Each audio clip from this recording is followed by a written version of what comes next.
Hey there, welcome to Find Your Sun. I'm Cass. And I'm Mare. Join us as we find our sun through movement, nourishment, and well-being. Awakened through the power of play. Let's dive in. Welcome back to the Sun Podcast, where we explore the journey of self-discovery, movement, and nourishment, both inside and out. I'm Meredith. And I'm Cassie. We are so excited for today's episode because we're diving into something that truly impacts every part of our lives, which is strength. Not just physical strength, but the deeper kind of strength that comes from within. Yes. Strength is something that we often associate with fitness, but real strength, the kind of strength that carries us through life, goes so much further. It's mental, it's emotional, it's the quiet resilience that keeps us moving forward, even when things feel impossible. Mm-hmm. Because sometimes they can. Yes. And if you're working through that, then keep going, right? Mm-hmm. Exactly. And today we're going to talk about building strength for the right reasons. Strength that's rooted in self-love and not external validation or aesthetic goals. So this is a big one. We're incorporating both the mental strength and resilience and emotional and physical all in one, because they all are tied together, I believe. I agree with you. So let's get to it. Let's start with this. What does strength mean to you beyond physical fitness? I think that's a really, really great question. And I love this question because strength to me is something that lives inside of us. I actually have this poem that I had tattooed on my body. From Emily Dickinson, and it's meant so much to me for so many years. It's Emily Dickinson's "Hope is a thing with feathers," and it compares hope to a bird that never stops singing, no matter the storm. And to me, strength is like that. It's the quiet but unwavering presence inside of us that says, keep going. It's resilience, it's trust, it's learning to listen to that inner voice that says you can do hard things. And when I found this message, it was really powerful. It's hope is the thing with feathers that perches in the soul and sings the tune without the words and never stops at all. And to me, that is like the ultimate representation of inner strength. Mm-hmm. Definitely. And I think inner strength is something, like you said with your poem, is something that's always there, but you have to tap into it. Mm-hmm. You do. You have to be listening, right? Mm-hmm. But to know that it's there can be comforting, I think. Yeah. Mm-hmm. Yeah. Because there is times where you just want to be like, I don't think I can do it. Mm-hmm. Like you were just talking about failure, like facing failure and saying, okay, I can be comfortable in knowing that I have failed. And the fact that I keep failing and keep coming back just means that I'm resilient and I will never stop. Yeah, you have that strength inside. Yeah. So I think that is like that inner strength that is. Strength isn't just about what we can do physically. It's about what we can endure. And it's about pushing through when, like you said, when things get uncomfortable. It's having the patience to wait, the courage to stand up, and the wisdom to know when to let go. I always think about this quote about strength. Strength doesn't come from what you can do. It comes from overcoming the things you thought you couldn't. Yeah, that's really powerful too. And I think part of that journey is realizing that strength doesn't always look like pushing forward. Sometimes strength is resting when your body and mind need it. I think even just like last week, just recognizing that my body, I can't push my body. I can't go and do a physical fitness or physical activity right now. I just need to be okay resting. And sometimes strength is saying, I need a little help. Oh, of course. Right? Yeah, I like that too, because I think a lot of times strength is associated with like, oh, I can do this on my own. I got this. But we've talked about this in previous episodes, how we are all reliant on one another and to not just do what your strengths are, but like lean into your strengths and then ask for help where you need it. Yeah, because, just because it's not a strength right now doesn't mean that it can't become a strength for you later. Yes. Because if it's something that you have the willpower to want to turn into a strength, you will. Yeah.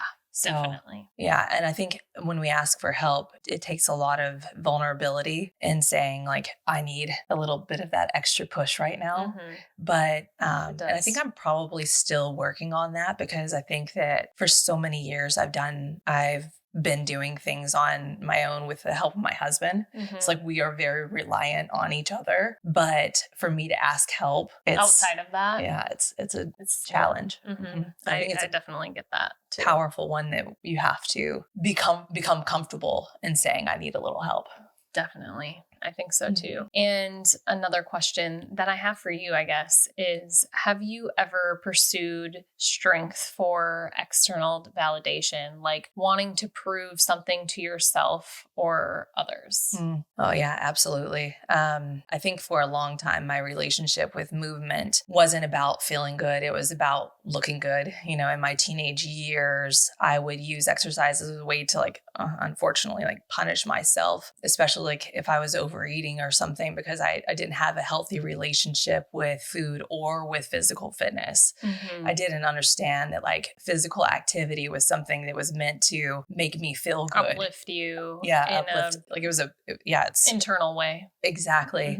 And so I think that struggle was real for me. And it wasn't until later through yoga when I really realized that movement could actually be this act of love, not punishment. And understanding that this, like, existence that we have here on earth is a gift, and any type of movement is a gift. Like, it's not like, oh, I have to go do this. Yeah, I have to go do that. I get to go do this. It's such a, yeah. And once you realize and appreciate and begin to understand, like, how to love yourself and how to appreciate your body and what you are capable of doing, you find that, like, building muscle is such a superpower. Like, you feel like it's superhuman just being strong. Oh, yeah. I have just been thinking about how, like, this is just my strong woman era right now. Yeah. And I'm like, oh, I love just, like, flexing and just feeling.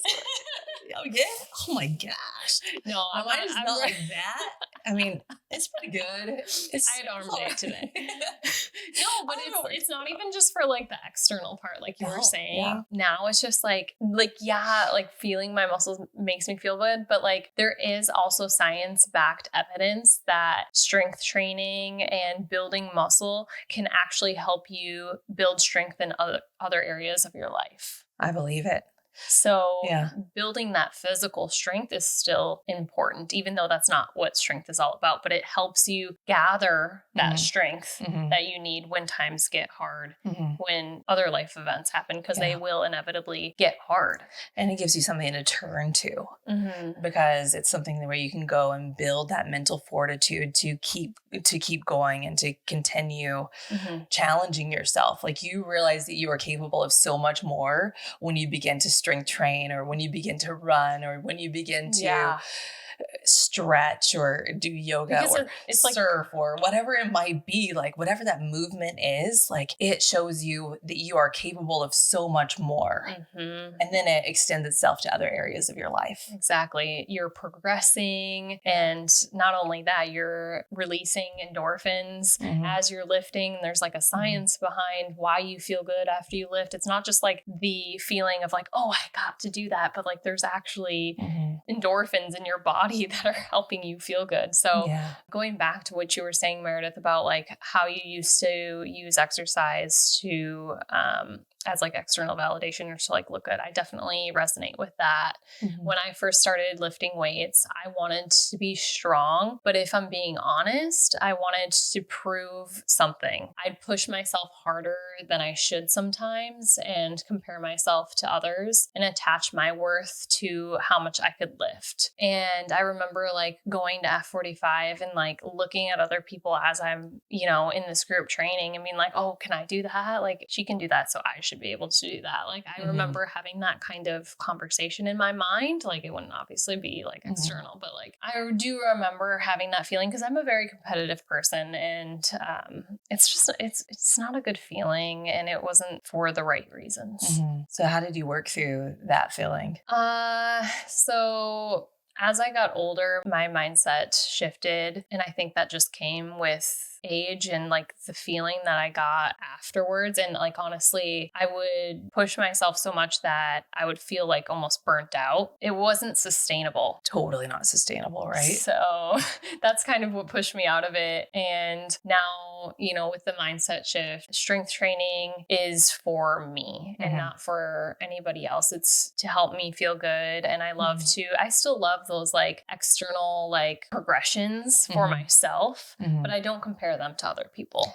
Yeah, I feel like I've been in my own lane for so long that I just like, I don't feel like I look at anyone and think, oh man, I wish that I look like that so often. Like it's just, I know that I feel good. And if I feel happy within my own skin, then whatever movement I'm doing, like that's good. Like that's all I need, you know? Yeah. And I feel like it's just like, it's a tool for me. It's totally a tool. Right? It's like you're in your own lane. You can use this as much as you want. You can move as much as you want. You can rest when you need to and know that you're going to get back on. There's just this freedom. Definitely. You know, when you're not chasing after somebody else or you're just doing it for you. And strength training for me is how I care for myself and how I clear my mind and how I build a body that will support me for the long haul. Because I think a lot of times we're thinking about, oh, how is this helping me in the present moment?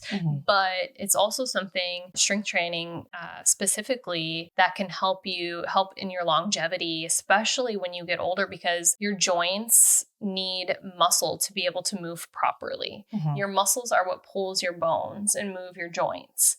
So if you're not properly working your muscles, then you begin to lose muscle and your joints are going to start not working properly. So what's the old adage? It's, if you don't use it, you lose it. And it is so true, ladies or men out there. Like, I really, really, I know that I think we're going to begin to see another movement, or like a big movement, a push, where people are valuing movement and strength training and caring for our bodies and what we consume and what we eat. Like, I think that this is going to be, I hope it's a revolution. Because we are facing with a lot huge in America epidemic right now. of obesity and just overall lack of health. Yeah. And not caring for our bodies. And if we can just realize, like, if I just get in like 30 minutes a day, then I'm going to feel so much better. And I'm going to have that willpower to nourish my body in the right way, or to get up and do my next walk because I felt great after I did it. So I love that. And strength is something that we get to do and not something that we have to do. And I think that message, if that's the only thing that you take from today, then enjoy the process. Yeah. And I was just saying, like, yeah, you feel good after, but like also enjoy the process. Like turn up the music. And we've talked about this a lot. Like enjoy the walk. Go walk somewhere that brings you joy. You know, like if that's in nature, I know Meredith and I, like, we love to walk the linear trail at the Brevard Zoo because it's just so beautiful. And on a hot day, there's tons of trees that are hanging over that are giving us shade. So I love that. I have to say this too. Like, I have witnessed someone recently go through like a significant transformation over the last year and a half. And I think it stemmed from something that was a challenge for this person, but now, like, her face just looks so bright. I think she's dropped like 40 pounds. Her face is bright. She's outside walking. She's listening to music. She's going on bike rides. Like, she's just in this, I think she's doing competitive soccer too now. Like, she's just really tuned in to making herself, like, placing herself as a priority so that she can help take care of the people around her. So, like, that transformation has like made me so happy to witness. It kind of shows you the power of movement, the power of movement, because I've been doing this for years and I've been believing in this like medicine for years, but to see like it affects someone else in such a powerful way, I love it. I love it too. It makes my heart so happy. So, just remember, we get to do this. It's not something that we have to do. All right. So let's talk about why we build strength. What do you think are the healthiest reasons to pursue strength, Mary? For me, it's something that you just touched on recently. I think it's all about longevity. I want to live a long life. I want to live a full life, but I also want to feel good while I'm alive. Like strength is what allows us to do the things that we love, whether it's playing with our kids, hiking, or moving through the day with energy. Like I can't tell you how many times in my past where the kids were young and like we were moving and I'm holding Mari and the Bjorn and I'm moving the entire house. And I can do those things because I have strength, because I didn't wake up and just be like, oh, today I have to move the house. Like I don't have the strength to do it. Like I was always working for it. Like those moments, like they make you feel so powerful, and that I could help my husband like during those moments without having to. Yeah, without having to I was just strong like enough watch to do it and Yeah. observe. I was just strong enough to do it. Like, and I just had so much like. I can totally imagine you like being a 75-year-old woman, just like with a big box of gardening tools, just like lifting. Are you describing my dream right now? This like I'm putting it into the ether for you. Let's keep going. Yes. So no, I mean that was then. And I'll be getting up and down. Like that's my dream. Like I want to be tending to my garden. I want to just be out in nature, and I want to have gone for a beautiful walk and listen to some type of crazy, beautiful music. And yeah, I love it. Oh, I was just laughing because I was just laughing because Meredith sent me like this funny. Like it was like a rap song, which is totally not her vibe usually. And I was okay, yeah, maybe it will be like rap and like goth babe or something totally different spectrums. I'm really embracing rap music right now because I think there's a time and place for it. Oh, for sure. And I didn't know very well. I mean, I grew up in the South, so yeah, I know a lot about rap. Like I actually do. But then I got away for a long time. Okay. But now that we've been going to the basketball games, I have like all this rap music is just like playing in the background, and then my kids are teenage years, so like they're listening to rap. So like I knew that Kendrick Lamar song, Not Like Us, like a minute ago. Okay, good. I'm so into Kendrick Lamar right now with Luther. I am too. So good. I know, right? So good. Oh, I love Kendrick. Okay, so yeah, I'm a gym gangster. So, but I do love the light and airy stuff too. So I'm both. Yeah, we need a little bit of both. Yes, exactly. So when you have, let's go back to like why you strength train. So when you have a strong why, you're so much more likely to stay consistent. So Meredith's why is to be able to like be strong when she's older. And I think that's a great why to have, because if you want to be able to lift that super huge pot of flowers. What is it going to be? What kind of flowers? It's definitely going to be like gardenia and jasmine. Gardenia and jasmine flowers.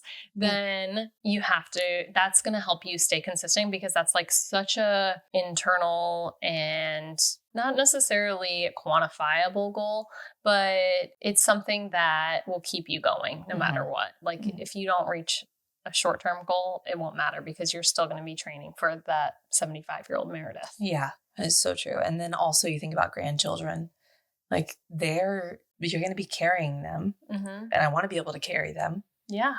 So I've got to be strong to be able to do that. Yeah. And so for some, their why might be about preventing injury or staying active as they age, like I said, or maybe just having the stamina to keep up with your kids.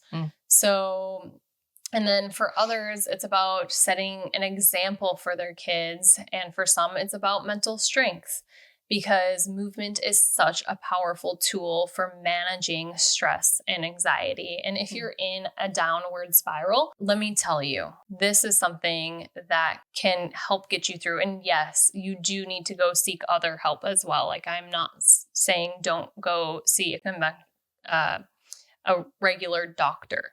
Go see a doctor, but also like do the other things too, because you can get through it.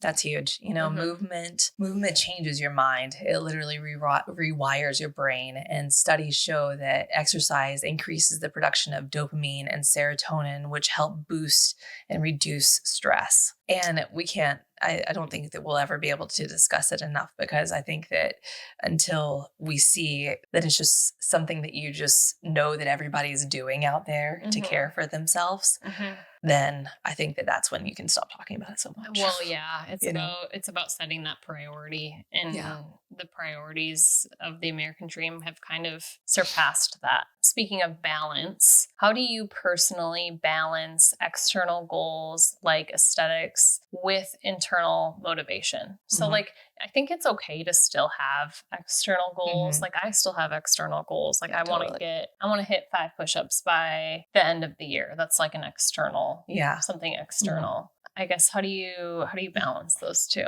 I think it's really, the external side is, I think that both can really matter. Because I know that when I feel good in my body, I feel more confident. But the real motivator for me is how I feel. And, there's a quote that my husband always talks to me about, and he always tells my children too, from Deion Sanders. And it's, if you look good, you feel good. If you feel good, you play good. And I think that there's so much truth in that, because and there's a little bit more to it. If you look good, you play good. If they play good, they pay good.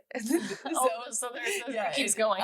Because then it pays good too. So there's like just this, I think that I found that even as I age, like I find value in taking care of my body for those external reasons. Like I want to feel good as I'm aging and also look good. Like it's important to me. It's just one of those things that kind of comes when you also have that internal motivation, I think. So like, and I like that saying too, because a lot of times, like sometimes I don't always get ready for the gym, trust me. Yeah. But when I do, like yesterday, I decided I was going to make a reel with one of my friends while we were working out, and I just put a little bit of lipstick on, and it's just good. Like a game changer, because it's just so much fun. You feel good. You you look good. You feel good. It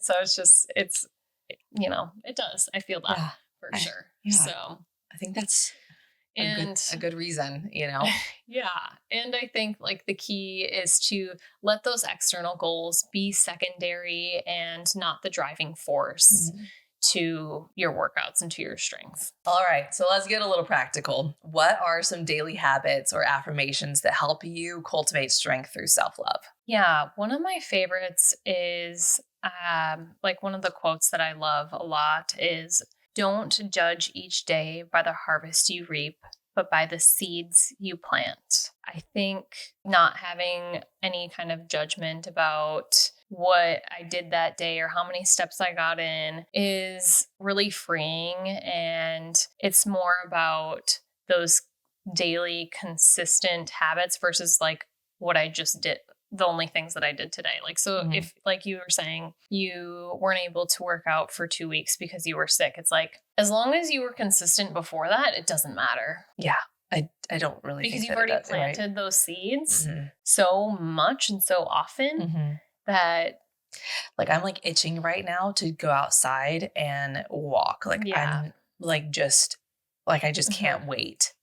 Because I'm finally feeling better. I'm finally feeling healthy. So like all that time that I put in before, that's what matters. Yeah. Like the consistency that I put in previously, those are the moments where it mattered. You're like thanking yourself. Yeah.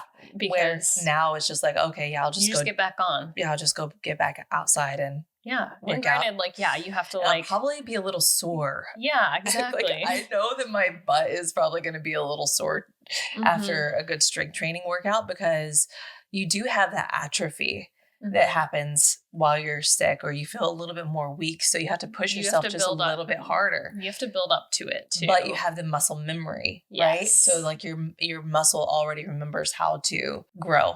Yeah. I was just thinking if I could ever get my butt as big as like some girls that I just don't know I can. You just need to come over. No. You have to come over and build it with me if you want, if that's something that you want to do. Yeah. But that's going to take some heavy hip thrust now. I don't know if you're ready for that. I'm ready for that. Listen to that competition right there. I was like lifting. I was doing some. Sometimes I have to dare people, and then they'll okay. It'll light a little bit of fire under their butt. Yeah. I'll come show you what I can do, Cassie.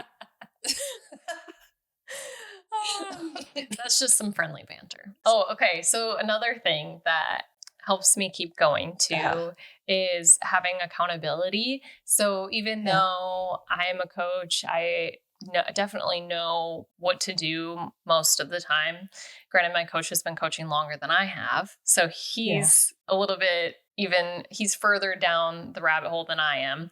So I love having like just the extra set of eyes to be like, okay, is my form right? Am I doing everything correctly? And also the accountability. That's like the majority of like why I think it's so important to have a coach is, I love strength training and I love working out, but sometimes like I'll get into these little ruts where I just need somebody to like be like, hey, did you get your workout in today? And sometimes as an American, and I feel like a lot of other fellow Americans of mine, work can sometimes take priority, and I need to just make sure that I keep myself in check when it comes to that. I feel like I've done it for so long on my own that having that accountability, I'd be like, I'm sick. Like, I'm just sick right now. I really do terrible with it. Maybe I need to look at that and see if that's something I need to work on. But that's a tool. That's a tool that I use. And then also just having my my gym right at home. So if you don't have dumbbells at home, definitely get some dumbbells at home, because then you don't have any excuses. Then you can't be like, well, I couldn't go to the gym because there was a snowstorm. Like, oh, you don't need it. I know that you have dumbbells right next to your couch. So we actually no excuses. So many times on our treadmill, we cracked the middle of the treadmill. Isn't that crazy? That is insane. Like, we have used our treadmill so much that we broke it. I feel like it's time to get a new one. Most treadmills collect dust. Oh God, so that's not amazing. Ours broke. Oh so my sad. gosh. I'm so sad to not have to go buy a new treadmill. Yeah. Okay, last question. All right. Last question for you.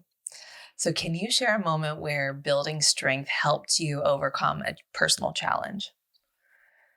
Oh, yes. Okay. So this is a big one, because this is kind of what sparked why movement means so much to me today. So after I had my daughter, I was pregnant with my daughter, I went through severe anxiety and depression. And I was going through like insomnia. I was only sleeping like 1 to 2 hours a night. And I remember like just crying to my best friend over the phone because it was actually COVID during this time. And I just felt helpless because I couldn't go to the grocery store. I was stuck in our house because we didn't know, it was so early in COVID. We didn't know what could happen when you were pregnant. Yeah. So I was pregnant too. Yeah. So you know what that's like. Yeah. Yeah, that's right. So I think it was probably the weakest point in my life, because there was just a point where I remember playing downstairs with my son, because he was home with me too, because daycares were closed as well. So I was pregnant at home with my 18-month-old now. And I just remember I was on 1 to 2 hours of sleep. I was not in a mental state where I could even make any rational decision. I would cry constantly, and I was like obsessing over whether or not I should nap. And like I tried to nap and then I couldn't, and then I would be frustrated, and it was this like constant cycle. And then, so I was sitting with my son in the living room. We were playing, and I remember looking at him and not feeling anything. Like, I didn't feel sadness. I didn't feel love. And this is my son. Like, I love him to death, you know? But at that point in my life, I like couldn't feel anything. And if you've ever gone through depression, like, that's what at least it felt like for me. I don't know if that's what it feels like for other people, but like, it was just, it was the worst feeling in the world. I wouldn't wish that on my worst enemy. And luckily, like, so it was springtime about. So in Minnesota, it was just starting to get a little bit warmer. Mm-hmm. And so I think it was that day that I had that feeling, and I just remember it so vividly. Mm-hmm. But because when you feel nothing, you don't feel any will to and I wasn't suicidal, but I didn't feel a will to live in a way. And that's when I think people can spiral, and I understand. Because not having any feeling is like dying. Yeah. So, yeah, that day, I think it was luckily a sunny day, and it was starting to warm up. And so we decided to go to the, sorry. No. It's a really powerful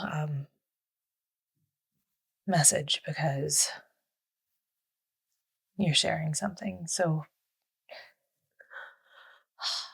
a moment that changed everything for you.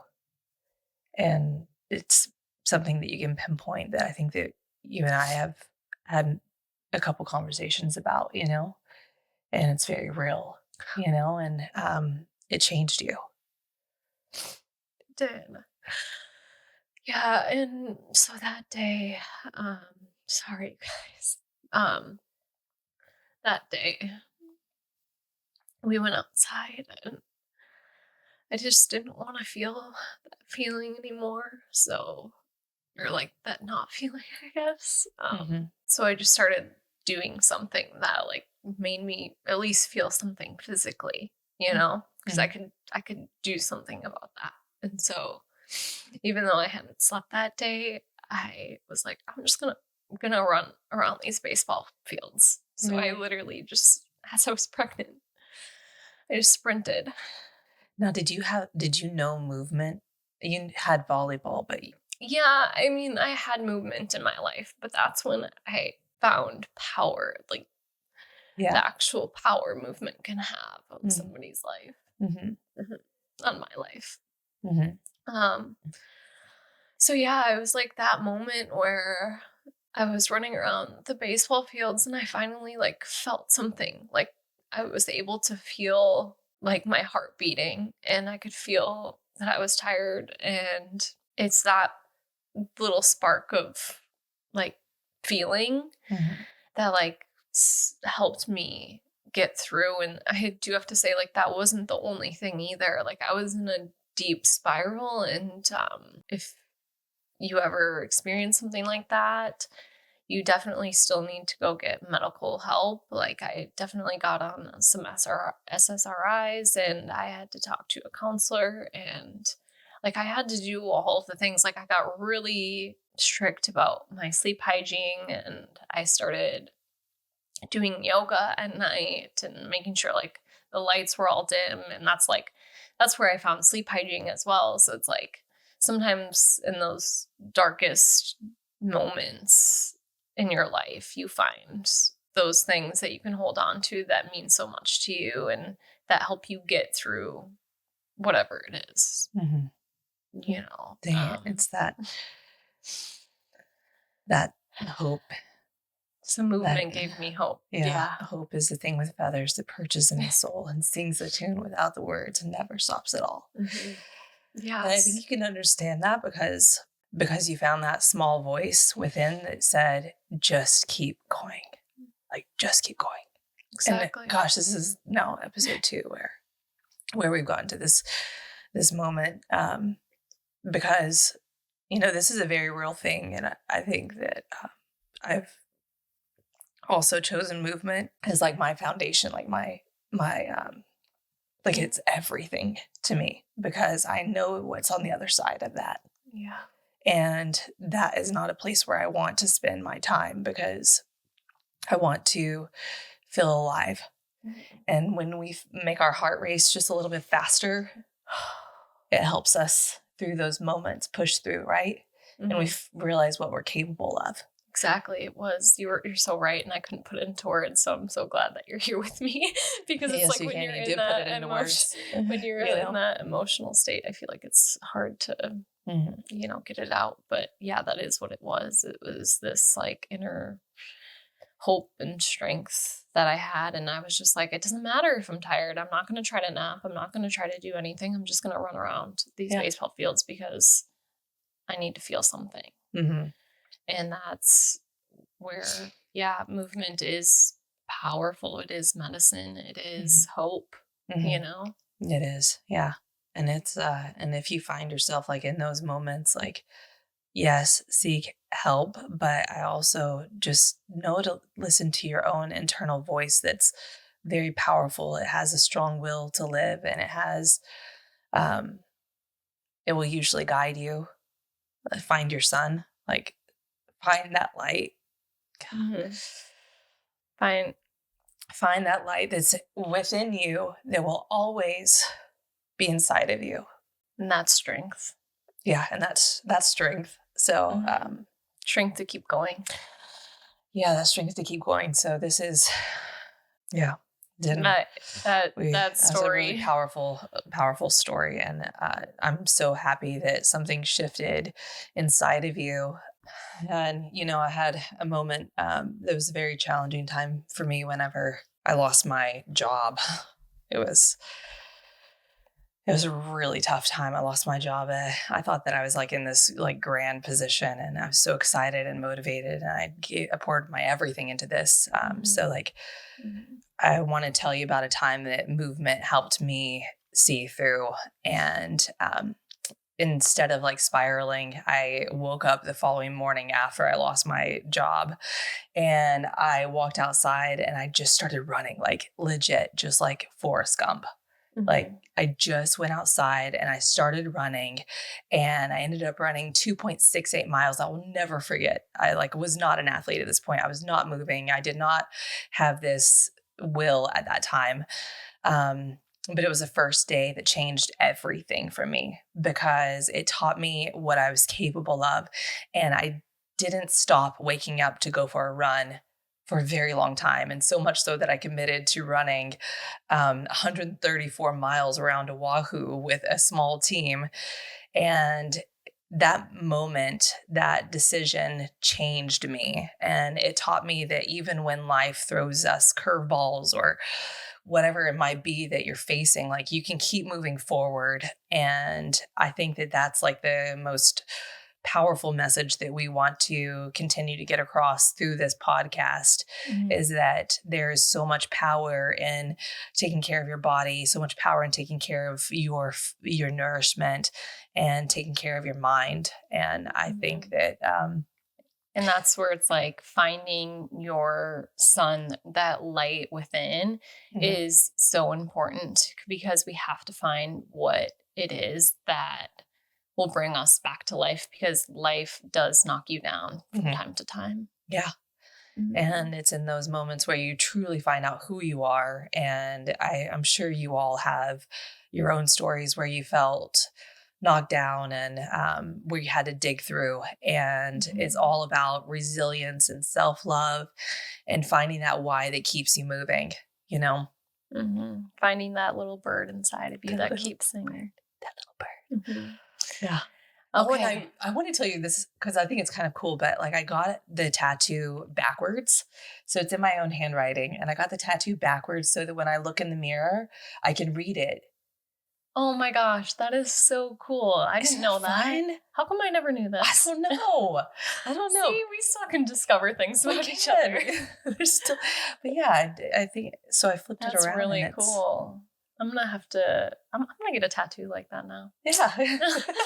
Just go get some tats after this. Just go get some tats. I guess we do need a sun or something somewhere. That would be amazing. Right? Yes. Okay. And Meredith and I also want to hear from you. What does strength mean to you? How did you overcome something in your life? Were you able to find movement? Did movement help? What else may have helped you? So let us know. We want to have a conversation with you. So make sure to message us on Instagram at The Sun Podcast, and let's keep the conversation going. So until next time, keep finding your sun. Find that inner light and that little bird singing inside of you. Have a great week, you guys. See you next time. Have a great week.